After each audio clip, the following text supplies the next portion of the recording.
A lot of people are still wondering how to create their Etsy shops that are fully digital, like only digital products. That's PDF files, Canva templates, PNG files, sublimation designs, Tumblr files, all the things, right? A lot of you guys are still a little stumped on how to even get that started, or maybe you're just a little nervous or stressed out about it. So that's what we're going over today, how to launch an Etsy shop that's a fully digital Etsy shop in 2025. So you know it's my thing to give a full walkthrough, and that's what I plan on doing. But I also want to give you real life examples of things that I think would be great sellers that are either currently selling really great right now, or things that I think are definitely going to be hot items for 2025. So I want to give you those examples in like real time, because I think a lot of times we get to a video like this and it shows us how to set up a shop, but then you're still left wondering, what should I create? And then that's a whole other video. So while that could be 2 videos, I'm going to put it into one. And if you guys have questions at the end, maybe I could do a follow-up video or some more videos if there's interest there. So let's get started. All right, so to navigate over to Etsy, you'll just go to etsy.com or sign in as you normally would to your Etsy account. If you also would like to get 40 free listings, you can click the link in the description box below, and that'll give you 40 free listings for your Etsy shop. If you are unaware, it costs 20 cents per listing, every listing that you post on Etsy or every time that that item sells. All right, so once you're on Etsy, and you can either sign in, as I mentioned, right up here. So if you haven't already created an account, you'll click on register, and you will just type in your email address, your first name, and then a password, and then go ahead and register your account. This is just a free Etsy account, so you can shop and do all the different Etsy things that you want to do. This is not creating a store yet. So this is just the first step if you don't even have an Etsy account. If you have an Etsy account, then we will move on to the next phase, which is creating a store. All right, so once you're in and you're registered or you're in your account, then it's going to look probably something like this. Right now, I'm on the page where I click on my account right here, and this is just what it looks like. So what you want to do from here is you want to create a store instead of just a shopping account.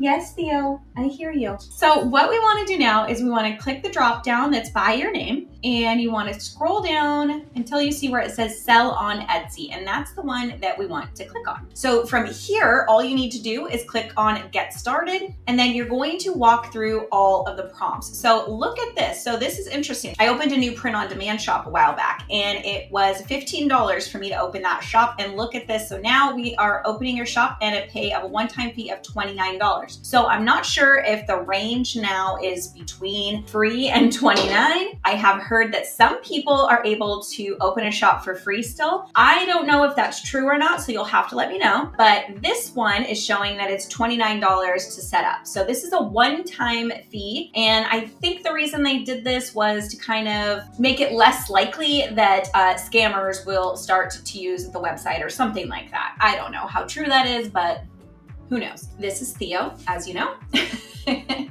say hi. Say hi, everybody. Say hi. My name is Theo. Okay, so what you'll need to do is click on Let's Do This, follow all of the prompts, and then create your store. So we will go through, and what you'll want to do is you do want to enter in all of this information. I do find it to be really helpful. So you will say, it'll say, will help guide you to success, whether you're a pro brand or brand new to selling. So you'll just answer all of the prompts, or you can hit skip. Let's say I'm mainly here to explore just for the moment. And then you will continue on with each and every prompt. So the next step will be when your shop is created, you'll have your shop name. The shop name might be a little tricky because you can't have the same shop name as somebody else. Even if that shop is not active, it doesn't matter if the name has been used in the past, you can't use it. So it might take you a little bit of time to create a name that nobody else has. So once you're done with that, then we go on to the next step. So the first thing you're going to get prompted to do after you've registered and you've filled it all out, paid your fee and all of those things if you have one, is you're going to get prompted to create a listing. So you have to have at least one listing on your shop. So basically you have to have something to sell for you to be able to open a store. Makes sense, right? Make this pretty much anything, but make it something that you would want to sell. So whether that's a PNG file, a PDF file, a checklist,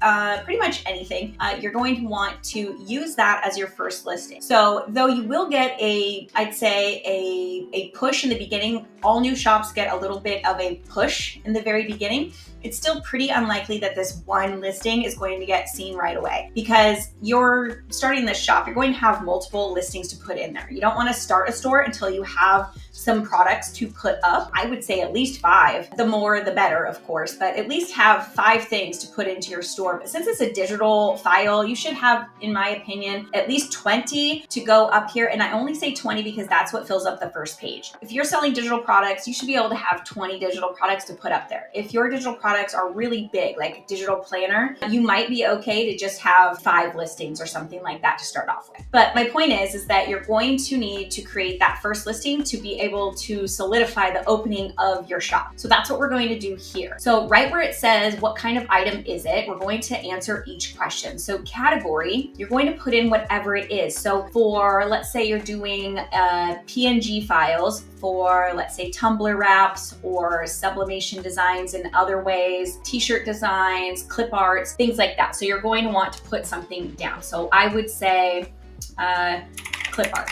Okay, and then once you start typing, it's going to start giving you these options to choose from. So you're gonna pick the one that most likely describes yours, but also I want you to pay attention to the subcategories under each one. So where this one says clip art and image files, I want you to look and see where people have to go to get to that. So we're going to see craft supplies and tools, canvas and surfaces, stencils, templates, and transfers, and then you finally get to clip art and image files. This could work for you if what you are creating is maybe for like scrapbooks or something like that. This might be an okay option. If you're creating more for other things, this might not be the best option. So really read the subcategories to decide which one makes the most sense for you. My favorite one to use currently is this one here, art and collectibles, drawing and illustration, digital. That seems to be what makes my stuff get seen the most. I have played around and used this category, but since I primarily sell just PNG files, they could be considered clip art, they could be considered a crafting project, they could be considered so many different things that I just think that it's easier for my customers to find my products by using this one here, art and collectibles, drawing and illustration, and then digital. Consider how long they have to click or what they have to go through to get to a digital item. In other words, I just think this one is best for what I'm creating. You could scroll down and find ones that might fit yours better. So for instance, let's type in digital journal. When we do digital journal, we get planner templates, paper, stationery, design templates, planner templates, all sorts of different things. So it really does depend what you're planning to sell. So just make sure you start typing and then don't just pick the first one, really read those subcategories and pick the one that you think matches the path that you think your customers are going to use to get to your product. All right, once you've done that, we're going to go to your top categories. So as you can see, we have this one here where it says clip art and image files, or this one art and collectibles. So I'm again going to click on this one here, and then I'm going to click continue. Now comes the next step. We are not shipping a physical item, we're shipping a digital item. We're not even shipping, we're just creating a digital item. So as it says, a digital file that buyers will download. So once they purchase the file, they're going to get a download instantly to their email. So there's nothing you're shipping out. Then we go down to who made it. So it's going to be either a member of your shop or it's going to be you. So I'm going to put I did. What is it? For us, it's going to be a finished product because it's a digital file. So it's finished, it's done. When was it made? I do made to order if you're doing a personalization. So if it's something that requires them to send in a name or something like that for you to customize the listing, then you may want to put made to order. However, for me, I usually put the date in which I created it, which for me, right now, it's usually between 2020 and 2025. Then it says, how is this digital content created? We say created by me or with an AI generator. It's created with help from an AI generator. So this is really important to put down. The reason for this is because Etsy requires you to state whether you've used AI in the creation of your product. This doesn't mean that you're not going to get seen. It just means that Etsy wants to basically be ahead of the game and they want to say whether this this is AI generated content or whether AI was used in the creation. A lot of different platforms, including YouTube, are having this type of, what do you call it, disclaimer or something like this that you have to click on. I think in the future, if it hasn't already hit by the time this video, you never know, everything changes. I think in the future, this will be a legal thing that we have to do, that websites have to be upfront and honest about whether or not AI was used to create something. So I think that's why most platforms have it. Don't get discouraged. Make sure if you did use AI to create something, you are clicking that button. If you hand drew it, if it's created only by you, then go ahead and just click created by me. So I'm not sure exactly which one I'm going to upload, but I think the most recent thing I created was an AI image. So I'm going to go ahead and just click with an AI generator. So next, production partners for this listing. If there are any production partners, you'll want to put that here. So this is really only for like print on demand. When it's a digital product, you're really, I doubt, going to have any type of production partner. But if you do print on demand, then this is where you will want to put your production partner. And that would be the person that's manufacturing like the shirt, the hat, the tote bag, etc. So we'll hit continue. And now we get to the main event of the listing. So for here, there's a ton of videos out in the world on how to do your titles and tags and all of those things. If you aren't sure, I would definitely advise you to try an AI like ChatGPT or go to, like I said, lots of different Etsy guru YouTubers out there. Dylan Jarvis, I hope I'm saying that right. If you look her up on YouTube and look at her like Etsy SEO, she has a lot of interesting tips that are different than a lot of other people. And I myself have found success implementing some of her ideas and techniques as far as titles go. So here you will include your title. Then you will add your photos. So I have another video that I did where I revamped my Etsy shop, and I will link that in the cards up here, where I go over some of the different things that you should include as far as photos go. But you'll want to add, of course, the main photo for your image. It should have like your logo. I'll put some examples here on the screen of what like your main photo should look like, and then some ideas of what you should put in maybe your third or fourth or fifth picture. Fill up as many as you possibly can. You don't have to fill up all 10. I believe there's 10 slots. 10 right there. You don't have to fill up all 10, but it is encouraged to do so. And then also, I will say, even if you don't include 10 photos, I strongly encourage you to create a video. Again, I go over that in my video that I created on how I revamped my Etsy shop. Right here is where you're going to upload your file. So you're going to click here and it's going to take you to your different files that you have on your computer. And let's just go with this one here. We'll just pretend. Okay, and so I have this file right here. And then that's the file that the customer is going to get when they purchase. This file right here, this PNG file, they will then get to download onto their computer. We will then create a description that's going to be SEO optimized. We want to make sure that we're stating that this is not a physical product and that it is a digital file. I would definitely on Etsy, you need to have your terms of use. So I will give you some examples on screen here of different things that I have seen that are really good as far as terms of use, depending on how you want to allow usage. I also, again, go over this in that video that I mentioned earlier. If you want to add personalization, like I mentioned previously, as far as like adding a name or dates, if you want them to be able to personalize a specific PNG file, SVG file, or digital file of any kind, then you will want to click on add personalization. Then you will click and create the instructions for the buyer. So you might say, please let me know which name you would like on the design. Something like that. Of course, we would take off the see more details or whatever. All right. And then next, you would click make personalization optional for the buyer, so we can make it to where they can add personalization or not. This, again, just depends on what type of file you are creating. I don't do any personalization in my shop personally. You will add your price, These are all different prices that I've had, so that's why they're coming up, but you can add whatever price you like. All right, so for quantity, I always just put the max, which is 999. That just says how many you have in your shop. Since it's digital, we have an infinite number, so I just put 999. You can put whatever you'd like. I don't add any SKUs to mine. You don't have to. If you have inventory, this is where SKUs may come into place for you, but we're digital, we don't have those things. So right here, it says core details. This is a digital file, perfect. Category, that's right where we want it to be. You'll want to fill out your attributes. This really does matter. So if you have a primary color of pinks and reds, you'll want to put that in. So you'll want to put that I have a pink mainly, and then there's a little bit of red in my design, so you want to put that because there are a lot of people that search via color. So this is going to help you stand out if that is what they're looking for. So as many attributes as you can put in are good.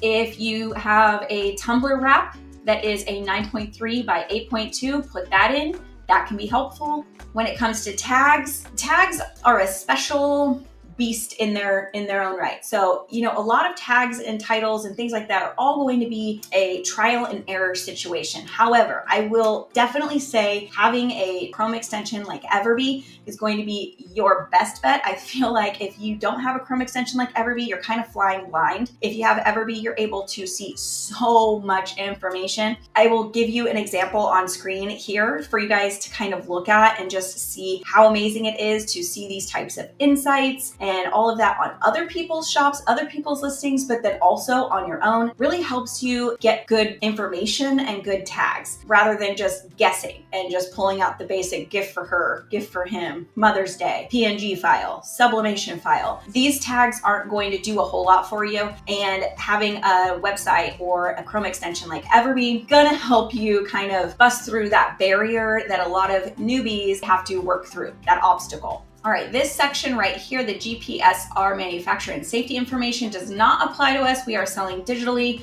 so that should not apply to anything as it has to do with manufacturing. Scrolling down, we do not have any shipping because we are digital. So as far as your returns and exchanges, no returns and exchanges because it is a digital file. If somebody wants to return it, you know, it's kind of up to you, but I always just say no returns. There are some times when somebody accidentally orders the wrong thing, and then you can handle that way. You can also, once you have your shop created, you're able to see if your customer actually downloads that item or not. If they don't, it'll show that it hasn't been downloaded. If they have, it'll show that they downloaded it, when they downloaded it. And all of that. So you'll be able to know those types of things and then make that decision. But having a no returns or exchanges policy for a digital shop is really important. And then shop section. So these are all my different sections that I have. You can create a section right here. It says couldn't find a section, add a section. So if you want to start adding sections, that's where you're able to do that. If you want to feature this listing, which means it's going to go to the top of your Etsy page, you can. You can turn on Etsy ads right here. I would hold off if you're just starting out, just hold off until you have your store looking the way that you want. And then you can set renewals up for automatic or manual. After that, you're just going to either save as a draft or publish the item. Once you're done with that, though I know that probably felt like it took a really long time. Once you're done with that, then you get to go to the fun section, and that is creating your banner and all of those things. So let's head over to Canva and I'll show you the quickest and easiest way for you to do that. Okay, so here we are on Canva. What you want to do is click on templates right up here in the middle. If you don't see that there, then it will be over here on the left-hand side. Now you're going to type in Etsy banner. And you want to select a banner that is the closest to what you're going to want it to be. That way you have the least amount of editing to do, making this super quick and easy. That's the best part about Canva, is that it's so user-friendly. So I'm going to choose this one here because it's just cute, and I think that it's pretty broad as far as what it looks like. And these colors are actually super trendy right now. When you want to edit, all you'll do is double click, and then let's just do Ashley Studios. You'll have to excuse my terrible typing as I am switching over from an ergonomic keyboard to a regular one. And it's a little tricky. All right, so here you might want to put something about what your whole entire shop is about. This will be the same thing that you put into your shop info, and I'll show that to you in a second. But let's just put PNG, SVG files, and printables maybe. for crafters and small businesses. Okay, something like that. Down here, we can just double click and we can type in, we can do PNG files. We can do SVG files. Anybody have certain letters that are really hard for them on the keyboard? I'm a great typist, but Q and V are a struggle for me. Here we can put printables, and then here you can put something else, Canva templates, or I'll just put commercial use. There we go. And you'll want to make sure that your spacing is good. And then from there, all you got to do is click share, or I would probably rename it Etsy banner. Okay, we'll hit share, and then we will click download, and then we will download it here. If you have any sizing issues, like let's say you're done and you notice that your banner might be a little bit fuzzy or pixelated, you can adjust the size right here, and that will increase your resolution. You can only do this if you have Canva Pro, but it is something you can do if you have it, so I would recommend doing that. Just bump it up little by little until it's exactly where you want it. A lot of times, this resolution right here is just fine. Once you've had this done, you're going to want to create your logo or your shop, your main shop image, the little square. Okay, so we're gonna go back to where we were, templates, and we're gonna type in Etsy shop logo. All right, and then you're gonna click one that you feel is the best one for you with this. And so I'm gonna click Sunshine Studios here. I just like the look of it, and we're gonna customize it. And I'll just put Ashley because this one already says studio, so that's perfect. And then you can adjust the color or whatever you would like, just like the last one. I guess we should adjust the name here. Okay, and then click share. And again, do it the exact same way. Now, heading back over to Etsy, you'll want to click on settings, and you'll want to go down to where it says info and appearance. This is the first area that you're going to want to make sure that you have set up. So right where it says shop title, that's where you're going to put that statement that we put on the banner. So you put SVG, PNG, printables for small crafters or small businesses and crafters or something like that. Then you're going to put your logo right here where it says order receipt banner. You can put your banner in there. If your banner is too big to go right here, then you can resize it. Again, that is a pro feature in Canva, but you can resize it and then put it in here. That's what your customer is going to see when they get their receipt. It's going to be on the top. Scrolling down, you'll want your shop announcement. I'll put an example up, but this is the area on a Etsy page where it shows, well, their shop announcement. it'll say 50% off sale, or it'll say commercial use files, or Happy New Year, or something like that. Then in the message to buyers, we don't want to fill out this one. You want to fill out this one here. This is the message to buyers for digital items. So I put something like, thank you so much for supporting our small business. We hope you enjoy your graphics. If you need any assistance, please send us a message and we are happy to help. Something like that in that message there. And then you'll click Save Changes. Right up here where it says shop name, this is where you can adjust your shop name if you want to. There are rules as to how often you can change your name. So it will let you know that, and it tells you right up here as well. Next, you're gonna go to settings again, and you're gonna click about your shop. And this is where you're going to fill out any information on the members of your shop, add pictures. Let's say you have a virtual assistant, if you have that. If it's just you, you'll just put maybe a picture of you or your logo. A picture of you usually works better, but you can do that, and then you will put your information all about you and what your job is in the shop. Next, you're going to click on story, and you're going to fill out your shop story. What is the reason you started your shop? How did you get there? Something that's really personal, all about you, your brand, and why you're here. And then a shop video. If you have the ability to do a shop video, that's really helpful. If you don't, that's fine. I don't have one, but a shop video is really nice. Let's say you design a lot in Procreate. Just do a video of you drawing in Procreate or hand lettering in Procreate. This whole section is really cool and really important to fill out for Etsy. Something that I actually need to improve on as well. But Etsy's a special beast all on its own. It's a very personal website. A lot of people don't take it that seriously when they first start out, but realistically, the more contact or connection you can make with your customers on Etsy, the better your shop is going to be. So if you can can show them a little piece of you, it just helps them want to purchase from you. You feel safe, especially in this era of scams all over the place. It's just a nice little safe space. They know you're a real person that they're purchasing from, and that's what Etsy's all about. So this is a really important section. Okay, once you're done with your story and your members and all of that, we'll go back to settings and just make sure you have everything filled out. We don't need any shipping settings, but policy settings will be important. You'll want to maybe use ChatGPT to help you out. I would look on Etsy and look at other people's policy section just to give you an idea of what they say. But if you click on it here, you can edit all of this information, create your own policy.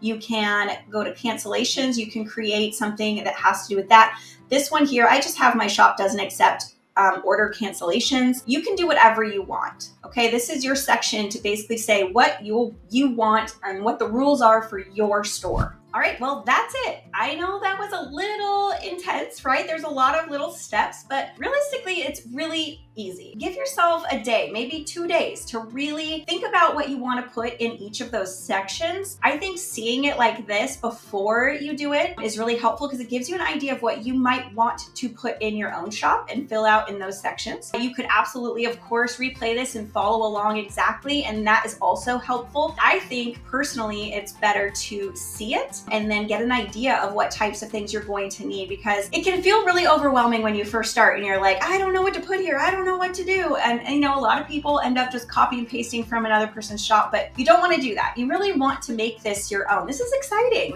You're opening a store. You know, think of it like if you were to open a store down the road. It's that exciting. This is a big deal and it's exciting. And so you want to take your time. You want to have it be a reflection of you and what you want to create. But with that said, I said I would give you some ideas for what you could sell as products and digital files and things like that on Etsy right now in 2025. Literally, my favorite thing right now is my protein water.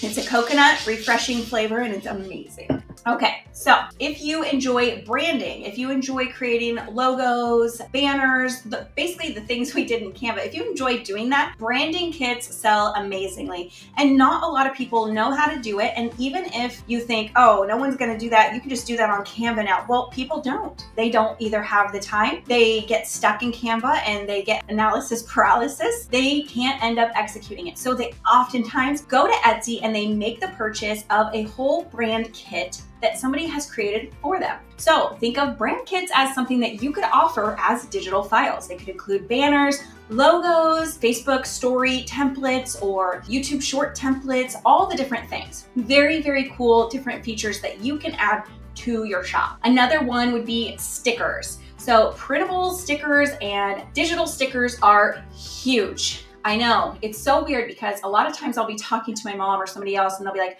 I can't believe people buy that. And honestly, I think we all feel like that about something, right? We're like, I can't believe people actually buy that, but they do. Digital sticker shops are huge because digital planning is huge. So you could do all types of digital types of stickers. You could do full digital sticker packs. You could do them by season, by niche. You could have a whole shop dedicated to one type of stickers, all the different things. Digital wall art is another one that's super big. And honestly, I thought this was like gone, but it has come back with a vengeance. There is a lot of different art that has come up in public domain. So a lot of people are now utilizing the public domain art, maybe putting it with like a little bit of a twist and selling those. There's obviously a lot of AI-driven art that is being done. You can also, if you are a digital artist yourself, using your iPad to create digital art is still beautiful. And then also hand lettering. If you are even mildly good at hand lettering, do something with hand lettering because not all of us are gifted, okay? Some of us have practiced for hours and hours and hours and still can't get the flow. So if you are good at hand lettering, think of doing some type of digital wall art. It is a big, big deal, especially with print on demand. Just so you're aware, a lot of people do these big collage walls with different quotes and different things and they all go together. for instance, right back here. So a lot of people do these, but they do it with framed wall art and it just looks so beautiful. But people buy these things and then they print them themselves or they do it through a print-on-demand company. Next up is, of course, clip art collections. Clip art is huge. Clip art is never going away. I remember when it was just like this clip art stuff that you would get on like Microsoft Word. But no, we are in a whole other realm, okay? Clip art is used for so many different things, whether it's stickers or I'm looking at my, what's it called? Inspiration board, my dream board right now. It's just like filled with all different types of clip art. But clip art is used for so many things and there's a lot of different niches digitally. There's digital scrapbookers. There's scrapbookers who do things physically, who order off of Etsy just digital clip art so that they can then print it on their printers and then have it. There's so many uses of digital clip art. It's not even funny. And the best part is you can have your own niche. So you could do the more animated style. You could do the style that's like pixel art. My son is really into creating pixel art right now. You could do things around certain themes. You could do outdoor bundles of clip art. You could do all watercolor clip art store. There's so many different things you could do by hand. You could do digitally with Procreate or another design platform like that. You could use Canva. You can even use AI to create these. PNG files, again, pretty similar to clip art, but can be a little bit different depending. So for instance, I do a lot of PNG files, but I do tumbler wraps, I do wind spinners. What else do I do? Glass tumbler wraps, digital paper, and all of those are PNG files. You could have a shop that's all digital paper. You could have a shop that's all clip art. You could match the two like some do. You could have an all tumbler shop, an all wind spinner shop. You could design watches, these bands right here. You could design for these. There's so many different things that you can do. And then my last, but I think it's going to be a really huge one and it has not been exploded yet. So Canva just came out with Canva Sheets. What should you do? If you enjoy Canva Sheets, if you enjoy Canva, then create some templates for Canva Sheets. People are going to need these and they are going to want them because Canva Sheets is next level amazing. I have a video all about Canva Sheets right here. I only scratched the surface really, but you could create inventory sheets. You could do invoice templates. You could do content planners. You could do monthly budget sheets, debt payoff trackers, savings goal trackers, planners, fitness trackers. I mean, there are so many homeschool supplies trackers, homeschool grades. You could do things for teachers. There are so many different things that people could use a database, something like Excel or Google Sheets, but within Canva that they can easily adjust and change. And you can actually make them look so beautiful and customized because you have all those features of Canva already. So you can really create such a cool Canva sheet template that everyone can use. I really think that Canva Sheets and having Canva sheet templates and selling those on Etsy is going to be like the next big thing that people start really raking in the money doing. Well, I know this was a little bit of a longer video. If you enjoyed today's video, please make sure to give it a thumbs up. It's super helpful with the YouTube algorithm. If you haven't already, please make sure to subscribe and hit the bell so that you get notified every single time I post a video, which should be every Wednesday and Saturday because I am sticking to a routine. My word of the year is discipline, and damn it, I'm going to be disciplined if it kills me. And also, my daughter is helping me stay on track. Thanks, Kendall. Anyways, I hope you all have an amazing day. Go out there, go design a life you love, and I will see you guys in the next video. Bye, guys.